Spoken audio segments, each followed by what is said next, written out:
pour qu'il y ait relation, il faut qu'il y ait équilibre. Or, aujourd'hui, il n'y a aucun équilibre dans la relation de la France avec l'Algérie.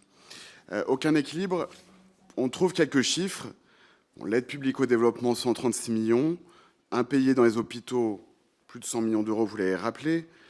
880 millions d'euros estimés de fraude aux retraites. 1,6 milliard d'aides sociales en France pour les citoyens algériens. 1,5 milliard de coûts pour les logements sociaux. 40% des résidents des CRA qui sont algériens. 5% d'exécution des OQTF. 5%. Et surtout, on a un citoyen français, et j'ai l'impression que ça vous fait marrer, mais moi ça me fait pas rire. On a un citoyen français qui est emprisonné, qui est l'otage d'un État voyou depuis 333 jours. Et je ne comprends pas qu'aujourd'hui, on discute de l'équilibre de la relation entre l'Algérie et la France. Il ne devrait plus y avoir de relation. C'est ça la réalité.